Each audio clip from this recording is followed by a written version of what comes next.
Hello friends, నేను శరణ్యాని. ఇవాళ మంచు తాకిన పూలు 52వ భాగం చదువుకుందాము. రాసిన వారు మీనా ముక్తేశ్వర్ గారు. మరుసటి రోజు ఎయిర్పోర్ట్లో దిగింది. మీ వాళ్ళంతా మొత్తం వచ్చి ఉంటారు మీకోసం అంటూ నవ్వింది వరుదిని. అది నిజమే అంటూ నవ్వింది సంగవి. ఎయిర్పోర్ట్లో చూస్తే ఎవ్వరూ కనిపించలేదు. ఏమిటి అసలు తమ్ముడు మరదలు ఎవరూ రాలేదు, జీవన్ కూడా రాలేదనుకున్న సంగవికి మనసులో బాధ కలిగింది. ఇబ్బంది పడకు సంగవి, మేము మిమ్మల్ని డ్రాప్ చేసి వెళ్తామన్నారు అశోక్. కారణం లేకుండా తమ్ముడు రాకుండా ఉండడు. ఏం జరిగిందో అనుకుంది సంగవి. గుమ్మంలో దిగుతున్న సంగవిని చూసి బాధపడిపోయింది అంశు. తాయారమ్మ గారు అలాగే చూసి దుఃఖంతో కళ్ళు తుడుచుకున్నారు. మరింత రంగు తేలి ఇంకా అందంగా ఉంది తెల్లటి పంజాబీ డ్రెస్లో. బ్యాగ్ తగిలించుకుని కుందనపు బొమ్మలా మెరిసిపోతున్న కూతురు వైపు చూశారు.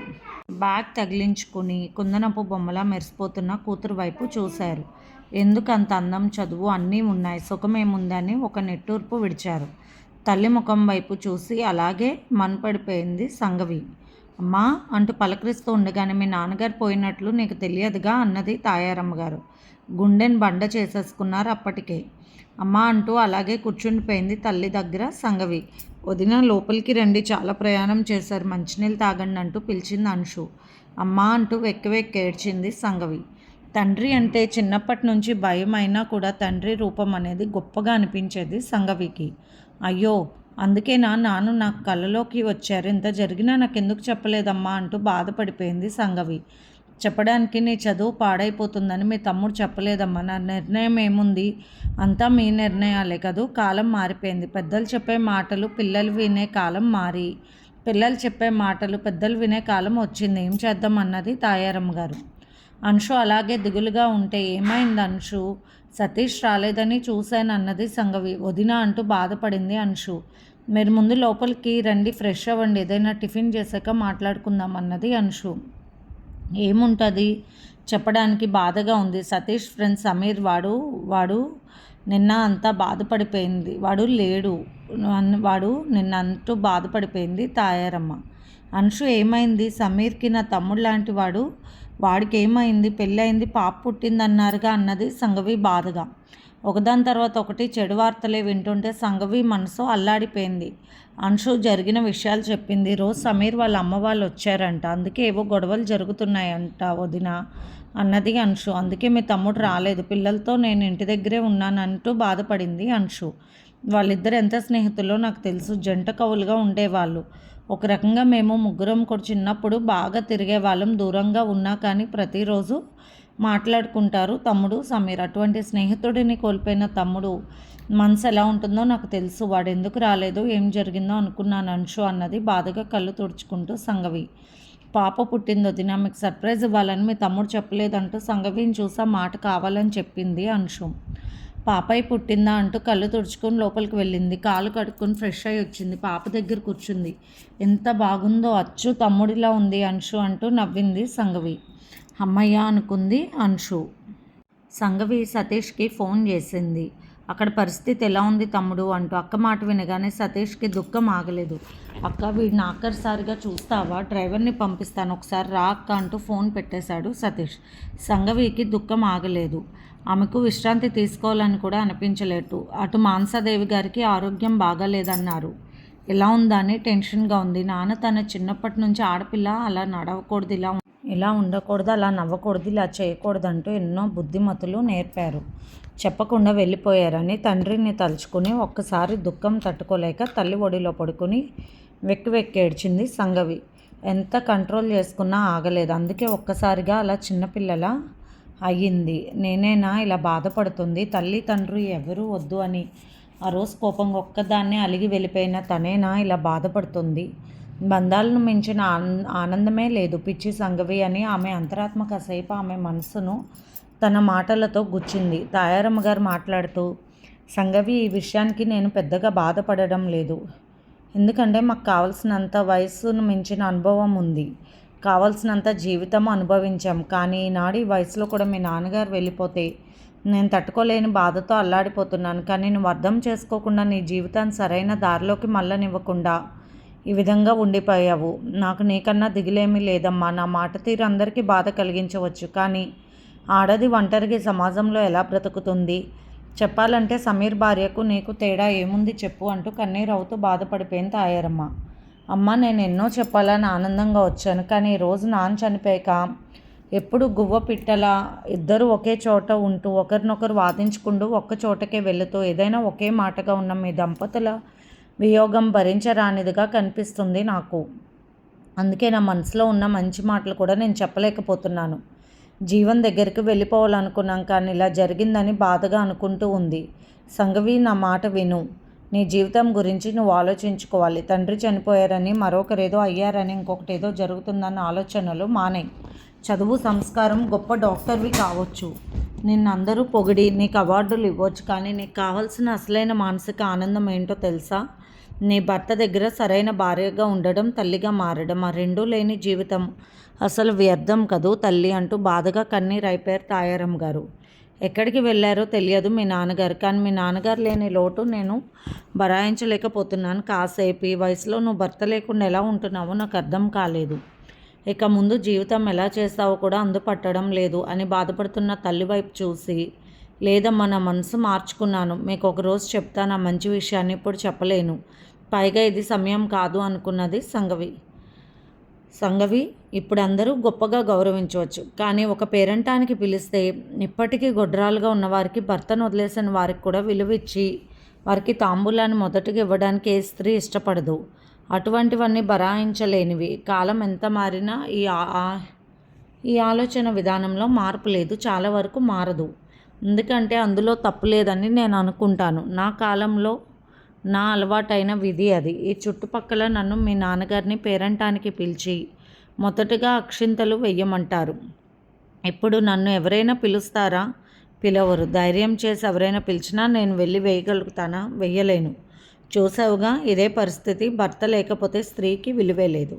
ఒంటరితనంగా ఉండడం ఫ్యాషన్ గొప్పగా భావించి ఒంటరిగా బతికిన స్త్రీకి నిజమైన సుఖం, ఆ ఆనందం మనసుకి, శరీరానికి ఉంటుందా? ఈ పరిస్థితి నువ్వు అధిగమించాలి తల్లి. నీ జీవితాన్ని చక్కపెట్టుకోవాలి. నువ్వు మరొకరిని పెళ్లి చేసుకుని ఆనందంగా ఉండమంటున్నా. తల్లి మాటలకు ఆశ్చర్యపోయింది సంఘవి. అంటే పెళ్ళి అనేది వేరొకరిని చేసుకోవాలని నేను జీవన్ని వద్దన్నాను అనుకుంటున్నావా అమ్మ? అటువంటిదేమీ లేదు. నా మనసులో నిజంగా అలాంటి పెళ్ళి అనేది ఒకటి ఉంటే, నా లైఫ్లో జీవితం అనేది ఒకటి ఎంచుకుంటే అది జీవంతోనే అని నా మనసులో ఉన్న విషయాన్ని నేను ఎవరికి తెలిసేలా చెప్పలేకపోయాను.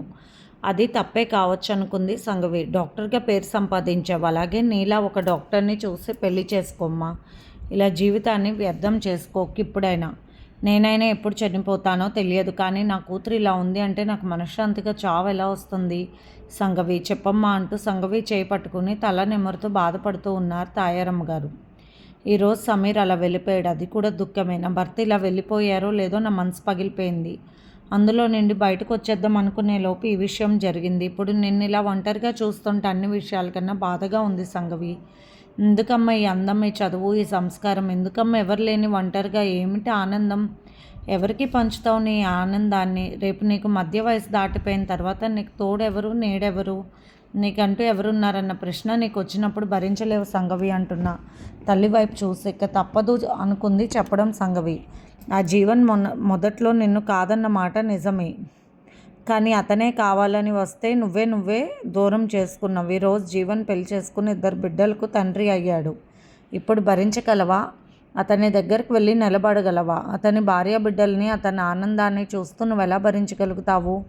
నీలో భార్య మనసు, తల్లి మనసు రోధించదా అంటున్న తల్లి మాటలకు అలాగే చూస్తూ ఉండిపోయింది సంఘవి. అమ్మ, జీవన్ పెళ్లి చేసుకున్నారా అన్నది సంఘవి.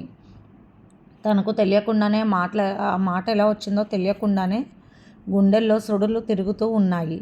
అవునమ్మా, పెళ్లి చేసుకున్నారుగా, నీకు చెప్పలేదా తమ్ముడు అన్నది తాయారమ్మ. అవునులే, నీకు ఎలాగో ఇష్టం లేదు, వాడు పెళ్లి చేసుకుంటే ఏమి, బిడ్డలను కంటే ఏమి అన్న దృష్టితో చెప్పి ఉండాడు.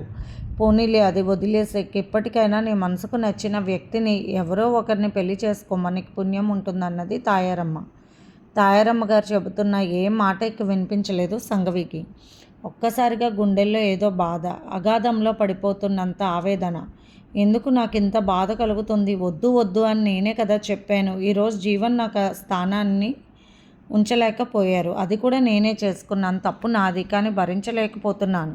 నా గుండెల్లో ఏదో బరువు పెరిగిపోతుందమ్మా. నేను బయటపడలేను. నా మనసులో ఉన్న నిజాన్ని నీకు చెప్పలేను. చెప్పుకోవాల్సిన అవసరం లేదు. తప్పేమీ లేదు. జీవన్ చేసింది తప్పేందుకు అవుతుంది? సరస్వతి గారు తన వంశం కావాలి అనుకున్నారు. అలా అనుకోవడంలో తప్పేముంది? తను కూడా ఆమోదించి సంతకాలు చేసింది. అమ్మ ఎప్పుడో హెచ్చరించింది. కనీసం జీవన్ తనను డ్రాప్ చేయడానికి వచ్చినప్పుడు ఆయన చెప్పిన మాటలు వినవలసింది. అమెరికా వెళ్ళొచ్చిన తర్వాత నేను మీ భార్యగా ఉండిపోతానని చెప్పాల్సింది. తను చెప్పలేకపోయింది. 2 ఏళ్ళు అయినా ఆయన ఎలా ఉంటారు ఒంటరిగా? అప్పటికే మా మధ్య దూరం పెరిగిపోతూ వచ్చింది. ఇప్పటికీ ఆయన మనసులో నేను ఉండాలనుకోవడం స్వార్థమే కదూ. తప్పు చేయందెవరు? భగవంతుడా. కానీ నేనే అతన్ని క్షమించలేకపోయిన మాట నిజం. ఎప్పుడైతే అమెరికా వెళ్ళానో అప్పుడే ఒంటరితనం, నా దేశం, నా వాళ్ళు, నేను, నా సంతోషం అన్న ఆలోచన కలిగినప్పుడు, నాకు భర్త అనుకున్నప్పుడు జీవన్ మనసులో మెదిలారు. నా కళ్ళ ముందు ఎందరో ఇంట్రెస్ట్గా ఉన్నా కూడా వారి పట్ల నాకు ఏ దృష్టి లేకుండా పోయింది. కానీ జీవన్ అందరికన్నా పై మెట్టు మీద నిలబడి పిలుస్తానే ఉన్నారు. తను గ్రహించలేకపోయింది. నా మనసులో అటువంటప్పుడు నేను ఎవరికి నా మనసును పంచను, ఇక పంచబోను అనుకుంది సంఘవి. ఇంతలో సతీష్ పంపించిన కారు వచ్చింది. అక్కడికి వెళ్ళి నిర్జీవంగా ఉన్న సమీర్ వైపు చూడలేకపోయింది సంఘవి. అది తన జీవితంలాగా ఆమెకు కనిపించింది. ఆ క్షణంలో తెలియని దుఃఖం వచ్చేసింది. చిన్న పాపతో సహన అక్కడ ఏడుస్తూ ఉంటే ఆ దృశ్యాన్ని అస్సలు జీర్ణించుకోలేకపోయింది సంఘవి. అక్క చూడక్క, వాడు కూడా నా తమ్ముడే అన్నావుగా, నాకు అన్ని విధాలుగా మీ ఇద్దరూ చాలా అన్నావుగా, వాడు వెళ్ళిపోయాడక్క, మనల్ని అమాయకురాలని వదిలేసి అంటూ సంఘవిని కౌగిలించుకున్నాడు సతీష్. నేను ఇప్పుడు ఎలా బతకనండి? నాకు ఎంతో ధైర్యాన్ని ఇచ్చారు, ఆనందమైన జీవితాన్ని ఇచ్చారు, చక్కటి బిడ్డని ఇచ్చారు. ఎందుకని ఎన్ని ఉన్నా కూడా ఎందుకు నాకు ఎవరున్నారు అనిపిస్తుంది. మీరు లేకపోతే నాకు జీవితమే లేనట్లే అంటూ వెక్కి ఏడుస్తోంది సహన. అక్కడ సహన మాటలు వింటుంటే తన జీవితానికి తనే శిక్ష విధించుకుందనుకున్న సంఘవి, జీవన్, రవిశంకర్ వాళ్ళందరూ రావడంతో జీవన్ వైపు అలాగే చూసింది. ఒక్కసారి పిచ్చిదానిలా, జీవన్, నేను మిమ్మల్ని ప్రేమిస్తున్నాను, నా మనసులో మీరున్నారు, నన్ను నేను మోసం చేసుకున్నాను అనుకుంటా, ఇన్నాళ్ళు గుర్తించలేకపోయానని పిచ్చి పట్టినట్టుగా అలాగే చూస్తుంది. అక్కడ జరిగిన సందర్భం, తన పోగొట్టుకున్న జీవితం సంఘవిని వెక్కిరించింది. అంతలోనే జీవన్ వైపు ఆరాధనగా చూసింది. తప్పు అనే ఆమె మనసుకు సంఘవి నచ్చ చెప్పుకొని చూడలేదిక చూపులు. ఇన్నాళ్ళు ప్రేమతో ఇలా తన మనసును ఒకరు లాగుతూ ఉంటారన్న భావనే కలగలేదు. కానీ తన చేతిలో నుండి తన జీవితం జారిపోయినప్పుడు ఆ భావన కలిగింది. నాకు తెలియదు జీవన్, ఒక భర్తతో భార్య ఎలా ఉండాలో తెలియదని మనసులో బాధపడుతూ జీవన్ పాదాల వైపు చూస్తూ ఉంది సంఘవి. అప్పుడే సంఘవిని గమనించిన జీవన్ అలాగే చూస్తూ ఉన్నాడు కాసేపు. ఎప్పుడొచ్చావు సంఘవి? ఇక్కడికి వచ్చి బాధపడుతున్నావా? ఏమిటి ఇలా తగ్గిపోయావు? కళ్ళల్లో ఎర్రగా అయిపోయాయి. ఆకాశంలో అందరి జాబిల్లి లాంటి సంఘవి అలాంటి ప్రదేశంలో అలా బాధపడుతూ కనిపెట్టేసరికి ఏదో బాధగా అనిపించి కళ్ళు తుడుచుకున్నాడు జీవన్. రవిశంకర్కు బాధపడుతున్న సంఘవి వైపు చూసినప్పుడల్లా నీ జీవితాన్ని నేనే ఎందుకు పనికి రాకుండా చేశానన్న భావనతో నిలవలేకపోతున్నాడు. అక్కడ జరిగిన సందర్భం ఒకటైనా ప్రతి ఒక్కరికి తమ మనసులో తమ బాధ, తమ దుఃఖం, తాము చేసిన తప్పులన్నీ గుర్తుకొస్తూ ఎవరికి వారికే దుఃఖం కలిగింది. నన్ను ఎందుకు ఇలా వదిలిపెట్టారు? నేను ఎలా బతకాలి అనుకున్నారు? మీ ఇష్టానికి మీరు వెళ్ళిపోతే నా మనసు ఏమైపోవాలి చెప్పండి సమీర్ అంటే ఏడుస్తున్న సహన మాటకు సంఘవి జీవన్ వైపు చూసింది. బాధపడకమ్మా అంటూ అందరూ నచ్చ చెబుతున్నారు. సమీర్ తల్లి మొదటే చెప్పాను, వాడికి అది ఒక నష్టజాతకురాలు, పుట్టగానే తల్లిని మింగేసిన పిశాచి, దాన్ని పెళ్లి చేసుకోకని చెప్పాను, వినకుండా చేసుకున్నావు, కర్మ అఘోరించావు, ఈనాడు వెళ్ళిపోయే దిక్కులేని వాళ్ళని చేసి అని పెద్దగా అంటూ సమీర్ తల్లి ఏడుస్తుంటే సంఘవి అలాగే చూస్తూ ఉంది. ఇంతలో ఒక పోలీస్ మాట్లాడుతూ, ఇది ఆయన తప్పెలా అవుతుంది? కావాలని కుట్రతో ఆ విధంగా చేశారని ఆడపిల్లను అలా అంటుంటే ఆయన ఆడపిల్లల తండ్రి అవడంతో బాధతో అనేశాడు. కానీ తను అలా అనడం చాలా పొరపాటు. ఆ మాట బయటకు రాకూడదు అన్న తమ డిపార్ట్మెంట్ మాటను మర్చిపోయినాను. ఒక్కసారిగా సర్దుకున్నాడు. వెనక్కి వెళ్ళి నుంచున్నాడు వెంకటయ్య. ఒక రకంగా జరిగిన దృశ్యాన్ని గమనిస్తూ బాధపడుతూ జీవన్ చూపులు సంఘవిని చూస్తూ బాధపడుతున్నాయి. అలాగే రవిశంకర్ చూపులు కూడా నా వల్లే తను ఇలా ఉంది అన్న బాధ కలుగుతుంది.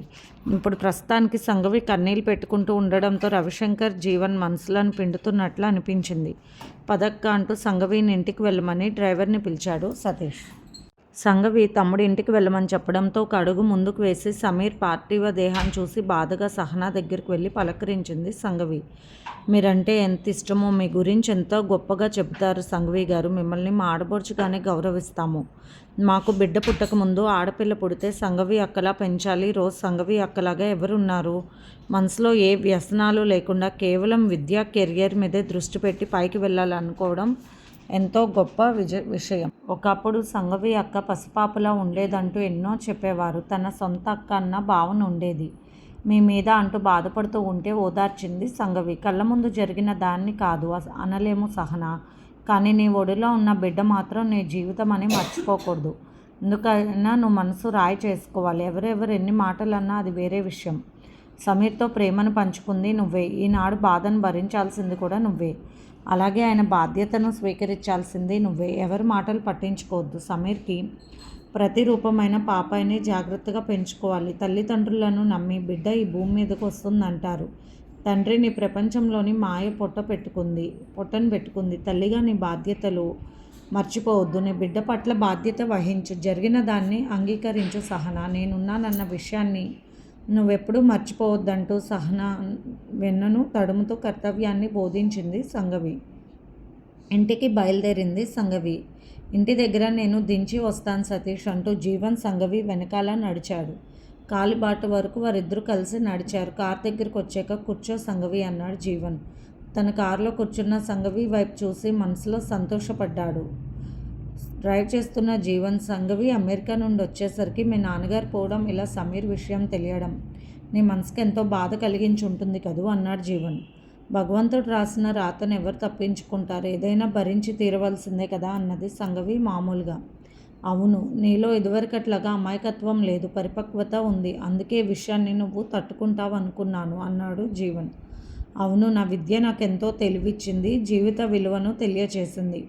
అలాగే ఏదైనా ఓర్చుకునే శక్తిని ఇచ్చిందన్నది సంఘవి. నువ్వు వెళ్ళిన తర్వాత అమ్మ మంచం పట్టింది. అందుకని నేను ఒక అమ్మాయిని పెళ్లి చేసుకున్నాను. ఆ విషయం సతీష్ చెప్పి ఉంటారు. కరుణ అని ఆశ్రమంలో పనిచేస్తుంది. ఆశ్రమంలో ఉన్నప్పుడు పసిబిడ్డలాగా మంచం మీద పడి ఉన్న నాకు కొన్ని సేవలు చేసింది. 2 పిల్లలు కూడా సహనా పాప కన్నా పెద్దవాళ్ళు సంఘవి అని చెబుతూ రిక్వెస్ట్ చేస్తున్నట్టుగా. ఒకరోజు ఇంటికి వస్తావా సంఘవి? నీకు సమయం ఉంటేనే అన్నాడు జీవన్. మీరు చెప్పిన విషయాలు నాకు అమ్మ చెప్పింది. అమ్మ నన్ను మందలించింది. జీవితాన్ని పోగొట్టుకున్నానంటూ అన్నది సంఘవి. అమ్మకేమి తెలుసు సంఘవి? నీ మనసులో ఉన్న కోరిక, విద్య పట్ల నీకున్న గౌరవం, నీ కెరియర్ పట్ల నీకున్న ముందు చూపు, నువ్వు సాధించిన గొప్ప విజయాలు అవన్నీ ఇంకా అర్థం చేసుకునే కాల పరిస్థితులు అందరికీ రాలేదు సంఘవి. ఆ మాటలు పట్టించుకోవద్దు, బాధపడవద్దు అన్నాడు జీవన్. సంఘవి పేవలమైన ఒక నవ్వు నవ్వుకుంటూ, నీ వరకు నీకు చూసేవారందరికీ కూడా అలాగే ఉంటుంది. నాకు ఏ బంధాల పట్ల వ్యామోహం లేదు అన్నట్టుగా. కానీ నా మనసు నీ కోసం తప్పించిపోతుందని నేను ఎలా చెప్పగలను? చెప్పలేను, చెప్పను కూడా. చెప్పే అర్హతను పోగొట్టుకున్నాను. వినే స్థానంలో మీరు లేరని మనసులో అనుకుంది సంఘవి. ఎన్నో ఆశలు పెట్టుకుని ఎగిరి మరీ వచ్చానని బాధగా ఆలోచిస్తూ ఉన్నది సంఘవి. ఏదైనా ఒకటి సాధించాలన్న పట్టుదల ఉన్నప్పుడు ఎన్నో బంధాలు దూరం అవుతూ ఉంటాయి సంఘవి. ఈరోజు నాన్నగారు ఇలా అవ్వడం, అమ్మ ఏదేదో మాట్లాడడం, ఆ విషయాలు ఏమీ పట్టించుకోకండి. అనుకున్నది సాధించు సంఘవి. దాని మీదే పట్టుదలగా ఉండు. అప్పుడు అందరూ నీ ప్రతిభను గుర్తిస్తారు. విమర్శించిన వాళ్ళే నిన్ను పొగుడుతారు. నీ కెరియర్కి నేను అడ్డం రాకూడదని, అమ్మ మనసు శాంతి చేయాలని నేను పెళ్లి చేసుకోవడం జరిగింది. ఆమెకు అన్ని సంగతులు చెప్పే చేసుకున్నాను. అన్ని సంగతులు విన్న తర్వాత ఇష్టంగా ఒప్పుకుంది. ఆశ్రమవాసి, ఆమెకంటూ ఎవరు లేని అనాథ. చిన్నతనంలో అనాథాశ్రమంలో ఉంటూ పారిపోయిందంట. అప్పుడు స్వామినారాయణ గారు గమనించి తన ఆశ్రమంలో తీసుకొచ్చారు. గురుకుల పాఠశాలకు పంపించేవారంట. ఆశ్రమంలో కొన్ని పనులు అలవాటు చేశారు. చదివినంత వరకు చదివినా మానవ సేవే మాధవ సేవ అన్న సిద్ధాంతాన్ని నమ్ముతారు కదా. ఇందులో కళ్ళెదురుగా కనిపిస్తుంది ఆశ్రమంలో. పైగా స్వామినారాయణ గారి బోధనలు చిన్నతనం నుండి వింటూ పెరిగింది కరుణ. అందుకే కరుణకు ఏ ఆలోచన లేదు. కేవలం అందరి సుఖం కోసం తన జీవితాన్ని పూర్తిగా అంకితం చేయాలి అనుకుంది. ఆ విషయం నాకు తెలుసు సంఘవి. అందుకే నేను వెళ్ళి తనతో మాట్లాడినప్పుడు ముందుగా ఒప్పుకోలేదు. తర్వాత నీ తోడు నాకు అవసరం అని చెప్పినప్పుడు ఆమె అంగీకరించడం జరిగిందని చెబుతున్న జీవన్ మాటలు ఒక్కొక్కటి ముళ్ళతో పొడిచినట్లు ఉన్నాయి సంఘవి మనసును. సంఘవి అంతరాత్మ సంఘవిని నిలదీసింది. సంఘవి, ఇప్పుడు ఏం జరుగుతుంది? ఏమైనా తెలుస్తుందా? గొప్పదానివయ్యావు. అనుకున్న శిఖరాలను అధిరోహించావు, సాధించావు. ఎన్నో పథకాలు, ప్రైజులు, ఎందరో ప్రశంసలు సాధించావు. కానీ నీ మనసు శాంతిగా ఉందా? నిజం చెప్పు సంఘవి అంటూ ఆమె అంతరాత్మ ఆమెను ప్రశ్నించింది. లేదు, నేను సంతోషంగా లేనని మనసులో ఆలోచిస్తున్న సంఘవి పైకి అనేసింది. ఏంటి సంఘవి, సంతోషంగా లేవా అన్నాడు జీవన్. అవును అంటూ సర్దుకున్న సంఘవి, నాన్నగారి సంగతి విని బాధపడ్డాను. ఇంత గొప్పదాన్ని అయ్యాను కదా, నాన్నగారు ఆశీర్వాదాలు తీసుకోవాలి, నా గొప్పదనాన్ని ఆయనతో పంచుకోవాలని వస్తే ఆయన కాలం చేశారని తెలిసింది. అలాగే నా తమ్ముడితో పాటు తమ్ముడిలా మేము చిన్నప్పటి నుంచి కలిసిమెలిసి పెరిగాము. కొన్ని సందర్భాల్లో వాడు నాకు ఎంతో సహాయంగా ఉన్నాడు. అటువంటి సమీర్ ఇలా వదిలిపెట్టి వెళ్ళిపోవడం నిజంగా దుఃఖమయం. అందుకే నేను సంతోషంగా లేనని అనుకుంటున్నాను అన్నది తన మనసులో ఉన్న నిజమైన భావాలను బయటకు రాకుండా తెలివిగా చెప్పింది సంఘవి. సంఘవి, ఇవన్నీ కూడా నీ మనసులో పెట్టుకోవద్దు. నీ జీవితాన్ని నువ్వు ఎంచుకున్న మార్గంలో నడిపించుకో సంఘవి. వయసు పెరిగిన తర్వాత ఆయుష్ ఎంతవరకు అలాగే పోలీస్ విభాగంలో చేరాక కొన్ని సమస్యలు చుట్టుముడతాయి. ఎప్పుడు ఎలా ఉంటుందో ఎవరికి తెలియదు. ఆ ఉద్యోగంలో ప్రాణంలా సంఘవి ప్రశ్నార్థకమే అన్న విషయం నీకు తెలియక లేదు కదా. మీ హాస్పిటల్లోనే ఎన్నో జరుగుతూ ఉంటాయి. ఎందరో మోసపోయే వాళ్ళని ఎక్కువగా చూస్తూ ఉంటారు మీ సైకాలజీ భాగంలో. చిన్నలు, పెద్దలు, రకరకాలుగా సమాజంలో బాధలు పడిన వాళ్ళు, మానసికంగా కృంగిపోయిన వాళ్ళు మీరు వినలేని విధానాలతో మీకు ఎప్పుడు తరసపడుతూనే ఉంటారు, బాధపడుతూ ఉంటారు. అవన్నీ కూడా విని నిజాన్ని గ్రహించుకుని దాని గురించి మనసులో ఆవేదన పెట్టుకోకుండా నీదంటూ సాధించాలనుకున్న గోల్ వైపు అడుగులు వేస్తావు కదా సంఘవి.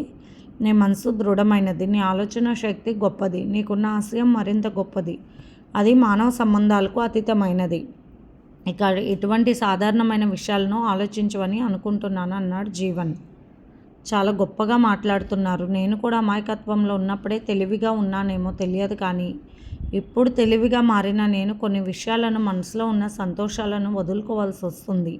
నేను ఇది భరించలేను అని చెప్పలేకపోతున్నానని మనసులో అనుకుంటూ సహనాన్ని చూస్తుంటే బాధగా అనిపించింది. ఒంటరిని చేసి ఆ విధంగా వెళ్ళిపోవడం న్యాయమైన సమీర్ అనిపించింది. ఇప్పుడు ఆ బిడ్డతో ఆ అమ్మాయి అందరితో సూటిపోటు మాటలు పడుతూ ఎన్నాళ్ళు బతుకుతుందో ఏమిటో అంటూ బాధగా మాట్లాడింది. తన మనసుని బయట పెట్టేస్తానేమో అన్న భయంతో మాటలను అటువైపు మళ్లించుకుంది సంఘవి. కరెక్టే, సహనా విషయంలో ఎవరికి జరగకూడని అన్యాయం జరిగిపోయింది. అటువంటి బంధాలు, విలువలు నేను తెలుసుకోలేదు, నీకు పంచలేదు. అలాగే నీ మనసులో నా గుర్తులు ఏదైనా ఉంటే పూర్తిగా వదిలేయాలి సంఘవి. ఇప్పుడు నీవు ఉన్న పరిస్థితుల్లో నీకు తగ్గవారిని నీ జీవిత భాగస్వామిగా ఎంచుకోవడంలో వెనుకాడాల్సిన అవసరం లేదు. అందుకు నేను పూర్తిగా అంగీకరిస్తాను. ఒక రకంగా అందుకే నేను త్వరగా నిర్ణయం తీసుకున్నాను. అది మాత్రం నిజం. నేను కట్టిన మంగళసూత్రాలు నీ ముందు ఆనందమైన జీవితానికి పెద్ద అడ్డంకిగా ఉంటుంది. నువ్వు సాధించాలి అనుకున్న విషయాలకి అడ్డంకి ఉండదేమో, కానీ నిన్ను జీవితంలో పొందాలి అన్న ఆశ ఉన్నవారికి నిరాశగా కనిపిస్తుంది. నీ మెడలో ఉన్న తాళిని అమ్మవారి గుడిలోకి వెళ్ళి పంతులు గారికి చెప్పి నిర్ణయం తీసుకో సంఘవి అన్నాడు జీవన్. జీవన్ నా కళ్ళల్లోకి చూస్తుంటే మీకేమీ తెలియడం లేదా? మీకు నేను మీ గురించి తప్పించిపోతున్నానన్న విషయం కనిపించడం లేదా? అవును, నల్లకోటు వేసుకున్న లాయర్ మనసులో ఎన్ని తెల్లని భావాలు ఉన్నాయో తెలియదు. తెల్లకోటు వేసుకున్న డాక్టర్ మనసులో ఏ విషయాలు బుసలు కొడుతున్నాయో తెలియదు. విచిత్ర జీవితాలు. అలాగే ఈనాడు నా కెరియర్ అనే తొడుక్కునే నన్ను చూస్తే నా కళ్ళల్లో ఉన్న బాధ మీకు తెలిసే అవకాశం లేదు. అందుకో కూడా సిద్ధంగా ఉంచాడు భగవంతుడు. నా తండ్రి చనిపోయిన విషయం, ఈ విషయం రెండూ కూడా సమయానికి నాకు జీవన్ ముందు బేలగా అయిపోకుండా అడ్డుగోడలా నిలిచాయనుకున్న సంఘవి కళ్ళ నీళ్ళు పెట్టుకుంది. జీవన్ చూడలేకపోయాడు. మీ కెరియర్ గురించి ఆలోచించుకోండి సంఘవి. ఒక గోల్ సాధించాలి అనుకున్నప్పుడు కుటుంబంలోనూ ఇంకా మన స్నేహితులకు ఏదో ఒకటి జరిగినా అన్నీ మనసులో పెట్టుకోకూడదు. కేవలం నీకు కనిపించేది నువ్వు నడిచే మార్గం. ఆ మార్గానికి సగం దూరం పైన ప్రయాణం చేశావు. సమాజంలో వెంటాడే చీకటి విషయాలు నిన్ను అంటుకోలేవు. ఎందుకంటే నువ్వే ఒక కాంతి కిరణంలా ఉన్నావు సంఘవి. నాడంత గొప్పగా ఆ స్థానానికి వెళ్ళిపోయి నీలోనే వెలుగుని సంతరించుకున్నావు. అందుకని చీకటి అనే సమస్యల చిక్కులు నీకు చుట్టుకోలేవు. నా వల్ల నష్టపోయిన ఏ కష్టము నీ కళ్ళ ముందుకు రాదు అంటూ చెప్పాడు జీవన్. అందుకని నేను చెప్పిన విషయాన్ని పూర్తిగా అర్థం చేసుకోవడానికి ప్రయత్నించి సంఘవి అన్నాడు జీవన్. ఆలోచిస్తూ శూన్యంలోకి చూస్తున్న సంఘవి వైపు చూసి సంఘవి ఇల్లు వచ్చేసింది అన్నాడు జీవన్. థ్యాంక్ యూ జీవన్ గారు, నేను మీ జీవితం నుండి పక్కకు తొలగిపోయే సమయం కూడా వచ్చేసింది అనుకుని దిగుతానన్నది సంఘవి గంభీరంగా. నాకు థ్యాంక్స్ చెప్పాల్సిన అవసరం ఏముంది సంఘవి, నేను పరాయి వాడినా అన్నాడు జీవన్. ఒక గొప్ప స్థానంలో నిలబడి ఉన్నారు ప్రస్తుతం, ఒకరితో జీవితం పంచుకున్నారు, బిడ్డలను కలిగి ఉన్నారు. అటువంటప్పుడు నేను మిమ్మల్ని గౌరవించడం, సందర్భానుసారంగా మాట్లాడడం తప్పదు కదా సార్ అంటూ ఉన్న సంఘవి వైపు అలాగే చూశాడు జీవన్. ఇది ఫ్రెండ్స్ ఇవాల్టి ఎపిసోడ్. రేపు ఇంకొక ఎపిసోడ్తో మేము ముందుకు వస్తాను. మీకు కనుక స్టోరీ నచ్చినట్లయితే లైక్ చేసి షేర్ చేసుకొని సబ్స్క్రైబ్ చేసుకోండి. ఉంటాను.